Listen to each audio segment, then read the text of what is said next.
Hi hello good morning. तर रात्री आलेलो आहे मम्मीकडे. आज अधिक मास म्हणजे कार्यक्रम आहे धोंड्याचा. तर ताईन त्या सगळ्या काही आलेल्या आहे, स्वयंपाक वगैरे बनवतोय. तर चला व्हिडिओ स्किप न करता बघत राहा. तर बघू शकता 2 कुकरमध्ये ना डाळ लावलेली होती, 2 किलो डाळ. कारण सकाळी सकाळी हा स्वयंपाकाचा मेनू ठरवलेला होता. आज सकाळची खूप धावपळ होती. वहिनी ते गावात गेलेले होते कारण भांडे वगैरे आणण्यासाठी. सगळी काही एकाच दिवशी तयारी केलेली आहे. तर अगोदर काहीच तयारी नव्हती, अचानक ठरवलेला होता कार्यक्रम कारण सगळ्यांना आज सुट्टी होती म्हणून. तर बघू शकता मस्त 2 किलो डाळ आपली शिजवून झालेली होती आणि पुरणाचा स्वयंपाक होता. तर डाळ वगैरे शिजून झाल्याच्यानंतर ना येळवणी काढून ठेवली होती साराकरता. रस, पोळी, मस्तपैकी सार, भात, भजे, कुरडई, पापडी असा काही मेनू होता. कारण धोंड्याचा जर धोंडा करायचा जर ठरला तर सगळा काही गोडच स्वयंपाक लागतो. लक्ष्मीनारायणाचा जोडा जसा असतो तशा प्रकारे आपल्या घरी जे कौतुकाचा सण असतो त्याकरता गोडच स्वयंपाक बनवतात. तर मम्मीने पण आज पुरणाचा स्वयंपाक बनवलेला होता. माझ्या मिस्टरांना कोणालाच पुरणपोळी आवडत नाही, पण मम्मी बोलली की ह्या सणाच्या दिवशी ना स्वयंपाक गोडच बनवावा लागतो. वहिनींचं मस्तपैकी तिकडनं आल्याच्यानंतर रस वगैरे बनवायचं काम चालू होतं. पोळ्या पण केलेल्या होत्या. मधला काही शूट मी घेतलेला नाही आहे कारण भरपूर मोठा व्हिडिओ झाला असता. फक्त भजे तळायचे बाकी होते. वहिनींनी आणले होत्या ही आमच्याकरता प्लेट. तर बघू शकता मस्त अशा पानाच्या आकाराच्या प्लेट होत्या आणि मोठे मोठे असे ताट होते. माझ्याकडे काही असं ताट नव्हतं. मग वहिनीने मोठ्या ताईला असं एक ताट घेतलं आणि मला देखील केळीच्या पानाच्या आकाराचं असं ताट दिलेलं आहे. नैवेद्य वगैरे ठेवण्यासाठी किंवा चतुर्थी वगैरे असेल तर मोदक ठेवण्यासाठी छान असा उपयोगी पडेल अशा प्रकारच्या वस्तू आणलेल्या होत्या. मस्त होत्या. ही प्लेट 350 रुपयाला एक होती, 400 रुपयाची होती तर 350 रुपयाला मिळाली. आणि जे ताटं जे होते ते 1200 रुपये सांगितलेले होते. तर 1100 रुपयाला ते ताटं घेतलेले आहेत. आणि हे निरंजन होते ते 100 रुपयाला. तर अशा काही प्राईज वगैरे होत्या. तर मस्त होते ताट आणि भक्कम असे होते. तर मस्त असे ताटं वगैरे 6 बहिणींकरता मामाच्या पण मुलीला बोलवलेलं होतं कारण तिचाही पहिलाच धोंडा होता. आणि जी लहान्या बहिणीचं लग्न झालेलं आहे तिच्याकरता पण घेतलेलं होतं मोठं ताट. तर छोटीशी अशी रांगोळी काढलेली होती. सगळी काही सजावट करून झालेली होती. घर छोटं असल्यामुळे भरपूर काही मला काही जास्त जमलं नाही. छोटेच प्रकारे मस्तपैकी छोटी रांगोळी काढलेली होती. आणि सगळे काही बत्तासे वगैरे आणि अनारसांचा मान असतो.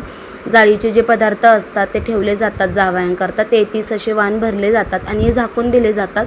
तर बघू शकता अशा प्रकारे सगळे काही अनारसे, बत्तीसे, त्यानंतर आपलं जे काही म्हैसूर असतं जाळीचा पदार्थ, जशी काही त्याला जाळी वगैरे असतं अशीच नात्यांची जाळी एकवटून असते, एकमेकांना जॉईंट असते. म्हणजे आपण कसं म्हणतो एकमेकांविषयी आपल्याबद्दल प्रेम, आदर आणि एकमेकांना घट्ट असं सामावून असणारं नातं, त्याच्या रूपी हे आपले गोड पदार्थ दिले जातात. आणि जावई म्हटल्यानंतर नारायणा स्वरूप असतो त्याच्यामुळे देवासारखे असतात तर त्यांना ते वाण दिले जातात. तर अशी आपली महाराष्ट्राची संस्कृती आहे. पहिल्यापासूनची संस्कृती आपण आत्तापर्यंत जपतो.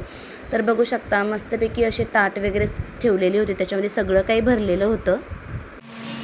रात्री चाललेलं आहे वहिनीला मदतीला, स्वयंपाक वगैरे सगळा झाला आणि आता सकाळचाच कार्यक्रम ठेवलेला आहे कारण सगळ्यांना कुठे ना कुठे कामाला जावं लागतं. त्याच्यामुळं छोटंसं घर आणि लेकी भरपूर, जावई भरपूर म्हटल्यानंतर घरसुद्धा छोटं पडलं.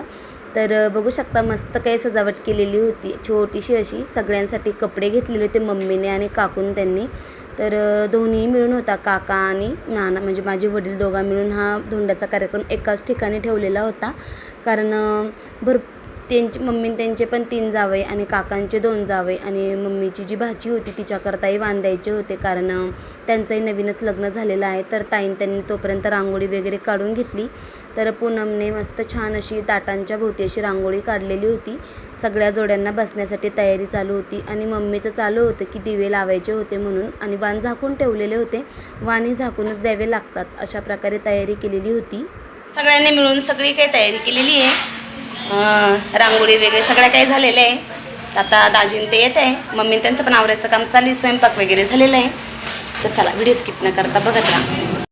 दाजीन ते सगळे काही बाहेर आलेले होते. सगळ्यांच्या गप्पा चालू होत्या आणि आमच्याही मध्ये गप्पा चालू होत्या कारण सकाळचे जवळजवळ 11:30 ते 12 वाजलेले होते आणि सगळ्यांचा व्हिडिओ वगैरे घ्यायचा होता. तर म्हणून हसत होते कारण सगळ्याच जणांचं अशी साधी फॅमिली आणि हौशी भरपूर होते. सगळ्या जणांचं एक मत जुळत असतं आणि त्याच्यामुळे मग सगळ्यांनी अशी प्रकारे फोटो असे रील वगैरे केलेले आहेत. तर बघू शकता. तर हे 2 नंबरचे दाजीन ते आणि मोठी ताई आणि दाजीन ते हे दोघंजणं. तर त्यांचं ऑप्शन वगैरे करून घेतलं. रीलमध्ये काढायचं होतं म्हणून हा व्हिडिओ उभा घेण्यात आला. तर हे 2 नंबरचे वरंदरमळ्यातले दाजी, ही 2 नंबरची माझी ताई आहे आणि त्यानंतर 3 नंबरची जोडी आमची आहे. तर बघू शकता मिस्टरांचं माझं देखील औक्षण केलं मम्मीने त्यांनी काकूने. तर दोघी जणी मिळून आमच्या प्रकारे अशा प्रकारे स्वागत केलं आणि त्यानंतर मग हे काकूची जी मुलगी आहे पूनम, तर हे 4 नंबर आहेत. तर दाजी आणि ते दोघंजणी आलेले होते. तर अशा प्रकारे आम्ही 5 बहिणी आहोत. तर पूनम आणि दाजीने त्यांचंही औक्षण करून घेतलं आणि ही मामाची मुलगी रोशनी आणि हे प्रसाद दाजी, तर ते पण आलेले होते. तर बघू शकता त्यांचंही औक्षण केलेलं होतं कारण त्यांचीही लग्न आत्ताच झालेलं आहे, नवीन जोडी आहे आणि हे लास्ट वन अशी आमची 5वी 6वी जोडी आहे, ही 6वी जोडी. तर त्यांचं देखील औक्षण केलं, आत्ताच लग्न झालेलं आहे नुकतंच. तर मस्तपैकी सगळ्यांचं असं छान असं वेलकम झाल्याच्या नंतर ना मग बघू शकता छान अशी सजावट केलेली होती. सगळ्यांचे पाय वगैरे धुवून घेतले आणि वाण वगैरे झाकून ठेवलेले होते. सगळ्यांची अशी मस्त अशी मैफिल रंगलेली होती. हसी मजाकमध्ये छान असे मस्त जेवणासाठी बसलेले होते. काकांनी सगळ्यांसाठी टॉवेल टोपी आणि ड्रेस वगैरे घेतलेले होते. आमच्यासाठी देखील साड्या घेतलेल्या होत्या. सगळ्यांनी असं मानपान दिला आणि सगळेच जण बसलेले होते आणि सकाळचा कार्यक्रम खूप छान आणि अगदी मस्त झालेला होता. घर छोटं जरी पडलं तर मनामध्ये खूप सगळ्यांच्या प्रेम, आपुलकी आणि एकमेकांचा संवाद खूप छान आहे. त्याच्यामुळे खूप छान कार्यक्रम झाला आणि सकाळचा कार्यक्रम जरी म्हटला तर जेवण वगैरे अगदी छान असा मस्त कार्यक्रम झाला आणि खूप छान मस्त वाटत होतं सकाळी सकाळी.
अतिशय छान मस्त कार्यक्रम झाला धोंड्याचा. धोंडे म्हटल्यानंतर त्याच्यामध्ये खडे आणि पैसे वगैरे टाकले जातात, तर तोच धोंड्याचा कार्यक्रम.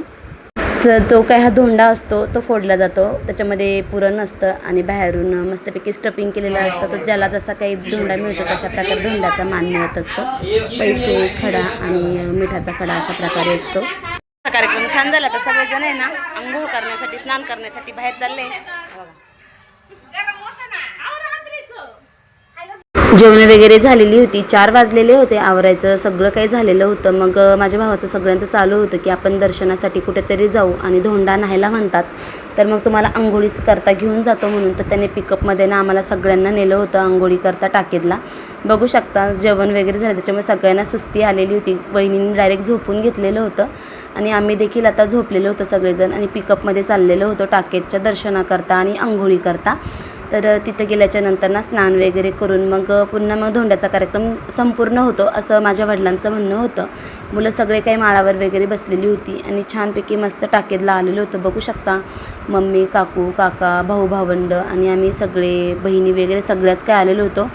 गोलूने तर डायरेक्ट पोहण्यासाठी त्याचं टायर जे होतं ते आणलेलं होतं. तर मुलांची मस्ती वगैरे चालू होती आणि हे टाकेदचं कुंड आहे, टाकेदचं मंदिर. तर तुम्ही ह्याआधी बघितलेलं असणार माझ्या व्हिडिओमध्ये, जुन्या व्हिडिओमध्ये. तर खूप छान असं तीर्थक्षेत्र आहे आणि पवित्र स्नान असं केलं जातं. धोंड्याचा महिना जर म्हटलं कुठेतरी स्नानाकरता जावं लागतं. नाशिकला आता पाण्याची स्वच्छता वगैरे चालू आहे कुंभमेळ्यामुळे आणि त्र्यंबकेश्वरला जायला टाईम नसता, तर त्याच्यामुळे मी हे जवळात जवळ टाकेदचं बघितलं आम्ही दर्शनाकरता आणि आंघोळी करता. तर सगळेच काही आलेले होते आणि परत गेल्याच्या नंतर ना मग यायला टाईम भेटत नाही, म्हणून मग जेवणासाठी आलेलो होतो. तर मग मम्मीने त्यांनी डायरेक्टली इकडेच आणलेलं होतं. तर गोटा वगैरे काढण्यात येतो, छान असं दर्शन वगैरे मस्त झालं. तर सगळेजण आंघोळी करता आलेले, खूप थकलेले, कारण सकाळी धोंड्याचा म्हणजे अधिक मासचा कार्यक्रम झाला. आणि आता इकडे आलेले बघू शकता सगळ्या बहिणी दाजीन ते सगळे आलेले पिकअपमध्ये. चला फायनली सगळे काय आलेलो आहे, खूप थकलेलो आहे. आणि सकाळी धोंडा वगैरे झाला, जेवण वगैरे झाले आणि आता आंघोळीला आलेलो आहे मस्तपैकी. तर चला व्हिडिओ स्किप न करता बघत राहा, दर्शन पण घेऊया.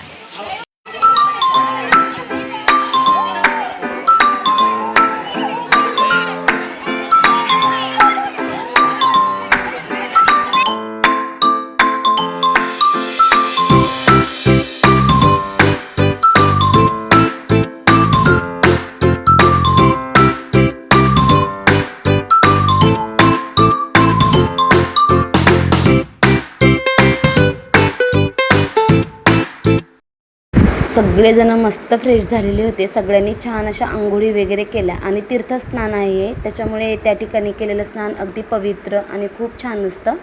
तर बघू शकता सगळ्यांनी आंघोळी वगैरे केल्याच्यानंतर छान असं आवरून घेतलं. आणि त्या मम्मी आणि काकू काका सगळेच काही एकत्र आलेले होते, त्याच्यामुळे भरपूर टाईम गेला सगळ्या मुलांना आंघोळ वगैरे घालण्याकरता. आणि आम्हाला 6 वाजलेले होते तिथून दर्शन वगैरे करून निघण्याकरता. आणि बघू शकता मस्तपैकी आवरायचं काम चालू होतं, आमची सगळ्यांची मस्करी चालू होती. तर मिस्टर बघू शकता पावडर वगैरे लावतायत. मेकअप चालू आहे, मेकअप. दर्शन वगैरे झाले, बघू शकता मंदिरामध्ये आता काही गर्दी नव्हती. आता अधिक मास चालू आहे म्हटल्यानंतर ना कोणी बत्तसांचं वगैरे वाण वगैरे देतात. आणि छान असं मस्त सगळ्यांनी दर्शन वगैरे घेतलं आणि त्यानंतर फोटोज वगैरे काढले. आजचा दिवस खूप छान आणि मस्त गेला, कारण धोंड्याचा दिवस जरी होता परंतु तीर्थस्नान पण झालं. आणि मम्मीने त्यांची इच्छा होती की दर्शन वगैरे पण करायला जाऊया. तर कावनेला जायचं होतं पण भरपूर टाईम होऊन गेला असता, त्याच्यामुळे मग टाकीतला चाललो. सगळ्यांनी मस्त छान छान असे फोटो वगैरे काढलेले आहेत. तर बघू शकता छान असं मस्त मंदिरामध्ये दर्शन झालेलं आहे. सगळ्यांनी फोटो वगैरे काढले. सकाळपासून खूप थकलेलं होतं, कारण अधिक मासाचा महिना म्हटलं तर प्रत्येक ठिकाणी गर्दी असते. स्नानासाठी यायचं होतं, मग इथे आलेलो होतो टाकेत तीर्थक्षेत्री, त्याच्यामुळे मला दर्शन वगैरे झाले. आता आंघोळ पण झालेली आहे. तर ताई मम्मी काकू काका सगळेच काही आलेले होते. तर आता सायंकाळचा टाईम झालेला आहे, आंघोळ वगैरे झाले, आता घरी चाललेलो आहे. तर चला भेटूया एका नवीन ब्लॉगमध्ये. तोपर्यंत सगळ्यांना बाय बाय.